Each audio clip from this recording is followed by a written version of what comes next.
और मैं उनसे बात कर रहा था कि परमेश्वर ने मुझसे कहा है, पिछले हफ्ते की बात है ये, कि मुझे फौजियों के लिए प्रार्थना करनी है और मुझे उन्हें चर्च में बुलाकर प्रार्थना करनी है। तो पिछले संडे जब मैं अनाउंस करने वाला था, मैंने कहा मंगलवार का मैं फास्टिंग अनाउंस करता हूं, उसके बाद मैं ये चीज को अनाउंस करूंगा। और मंगलवार को आपको कहा था कि हमें शुक्रगुजारी की फास्टिंग करनी है और प्रभु के सामने ही रहना है। और मंगलवार को हम जानते हैं कि देश में क्या हुआ। इमेजिन करो, हम आप लोग सब लोग हम प्रेयर में थे, नहीं तो वहां पे पता नहीं और भी लोगों की जान जा सकती थी। लाख, वहां पे सैकड़ों लोग थे। एक चीज मैं आपको शुरू से बताता आया हूं कि ये साल फाइनेंशियल डिप्रेशन का होगा।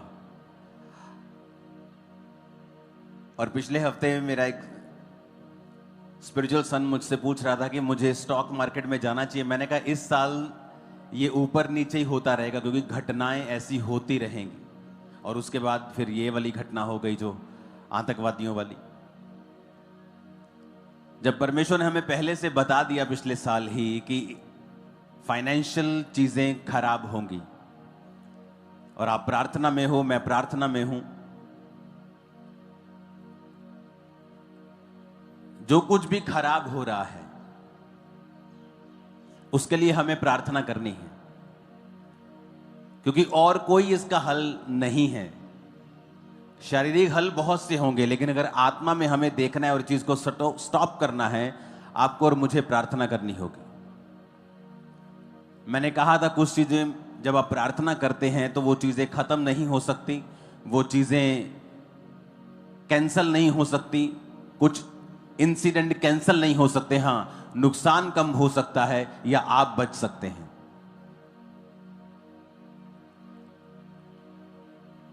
हालेलुया। एक क्रिश्चियन परिवार भी वहां पे था,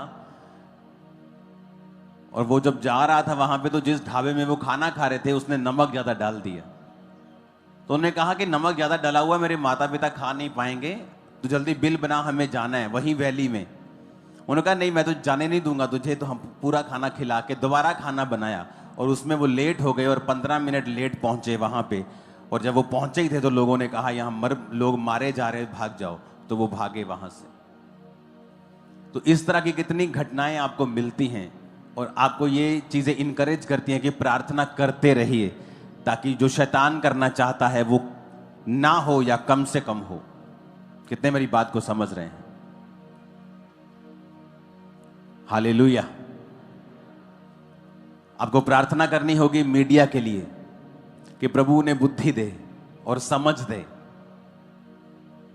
प्रार्थना करनी होगी देशों के लिए, प्रार्थना करनी होगी सरकारों के लिए, प्रार्थना करनी होगी फौजियों के लिए,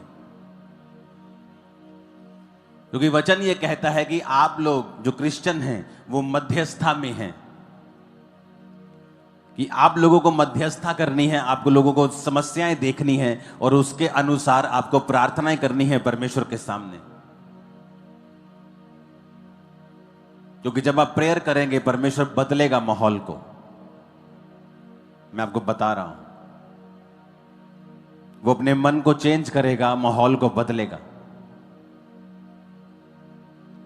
मत्ती 8 उसकी 28 से 34 आयत में लिखा है, जब वह उस पार गदनेरियों के देश में पहुंचा तो दो मनुष्य जिनमें दुष्ट आत्माएं थीं कब्रों से निकलते हुए उसे मिले, और वो इतने प्रचंड थे कि कोई उस मार्ग से नहीं जा सकता था। उन्होंने चिल्लाकर कहा, हे प्रभु के पुत्र, परमेश्वर के पुत्र, हमारा तुझसे क्या काम? क्या तू समय से पहले हमें दुख देने आया है? उनसे कुछ दूर बहुत से सूरों का एक झुंड चल रहा था। दुष्ट आत्माओं ने उससे विनती की, यदि तू हमें निकालता है तो सूरों के झुंड में भेज दे। अब यहां पर यह हमने बहुत बार वचन बहुत बार पढ़ा है, लेकिन अब जिस बात की मैं जिक्र करना चाहता हूं वो है कि जब वो गदनेरियों के देश में यीशु मसीह पहुंचे तो लिखा दो मनुष्य उन्हें वहां से मिले। वो इतने प्रचंड थे, यानी वो इतने अग्रेसिव थे वो दोनों।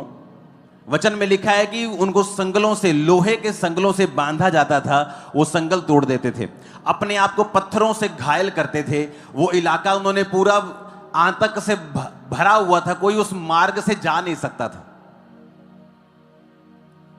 चाहे वो मार्ग शॉर्टकट क्यों ना हो, चाहे वो व्यापारियों का मार्ग क्यों ना हो। कि अगर बहुत से लोग हैं जो नए लोग हैं, उनको बहुत ज़रूरी हो कि सुनना चाहिए इस बात को, क्योंकि सुनने में और सुनाने में अंतर होता है। उसी प्रकार जैसे आज परमेश्वर के हर एक वचन को जो सुनता है वो आज उस वचन पर चलता भी है। मेरे भाई बहनों, जो मोरल ऑफ द स्टोरी, जो प्रभु की एक हमारे लिए शांति का प्रतीक पवित्र आत्मा जो हमारे लिए रखा गया, हम उसे कैसे महसूस करें और कैसे उसके अंदर इन्वॉल्व होएं और कैसे वचन पर चलें, इन सब चीज़ों के लिए परमेश्वर ने हमारे प्रॉफिट जी जैसे और बहुत से जो पास्टर हैं जो हमें प्रचार करते हैं, चर्चों में हमें शिक्षा देते हैं, ये सब चीज़ों के पीछे सिर्फ एक ही है रीज़न, वो है परमेश्वर की बड़ाई और परमेश्वर के जन पवित्र आत्मा को जाने।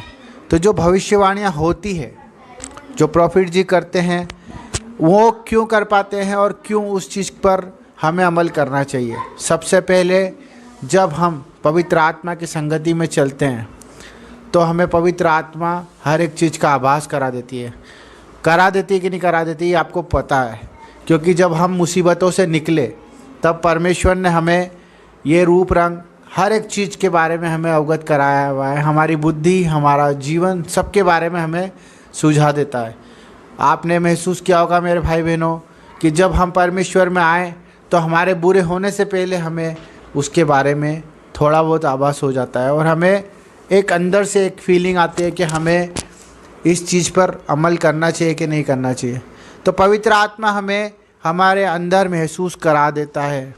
उसी प्रकार जब प्रॉफिट भविष्यवाणियाँ करते हैं, जब उनके अंदर ये गॉड ने ये चीज़ रखी है, प्रभु यीशु ने, पवित्र आत्मा ने उनके अंदर ये आभास कराया कि जब वो किसी के बारे में बताते हैं तो उन्हें वो चीज़ महसूस होती है। परमेश्वर के वचन के अनुसार जब पवित्र आत्मा हमें बोलना चाहेगी तो किसके द्वारा बोलना चाहेगी?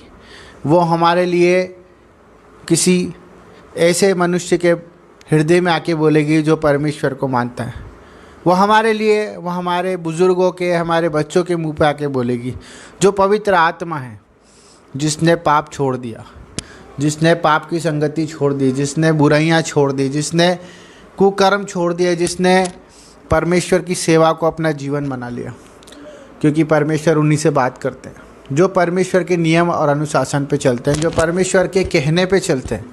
मेरे भाई बहनों, आज ये जो कोट मैंने डाला है ये एक सफ़ेद रंग का है और आप देख सकते हो जब सफ़ेद रंग किसी भी रंग से रंगा जाता है तो वो कलर दिखता है।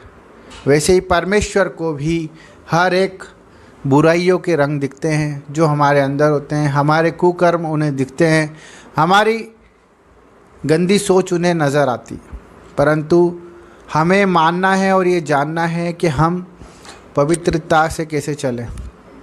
और प्रॉफिट जी और जो भी भविष्यवक्ता है और जो भी आज हमारे वचनों में लिखा है परमेश्वर के नाम से, उन सब पर हमें अमल करना पड़ेगा, तभी हम बचाए जाएंगे, छुड़ाए जाएंगे और सुरक्षित होंगे।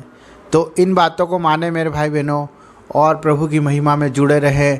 आपको हर एक आशीष मिले, जो आप आज ख्वाब देख रहे हो पूरे हो जाए और जो आज आप बीमारियों से लड़ रहे हो वो बीमारियां ठीक हो जाए। जिन समस्याओं के लिए आप आज प्रभु से प्रार्थना कर रहे हैं वो प्रार्थनाएं पूरी हो जाए, मेरा विश्वास है। और आप सब के लिए मैं दुआएं करता हूं। जो लोग आज मेरे यूट्यूब चैनल को सपोर्ट कर रहे हैं, मैं उन सब के लिए दुआएं करता हूं कि परमेश्वर उन्हें 4 गुना आशीष दे। उनके मांगने से पहले और उनके सोचने से पहले परमेश्वर उनके लिए करे। तो सबको जय मसीह की, गॉड ब्लेस यू। ऐसे ही वीडियो को सपोर्ट करें, लाइक करें, सब्सक्राइब करें और अपना प्रेम प्रभु के द्वारा हमारे लिए प्रकट करें। आमीन।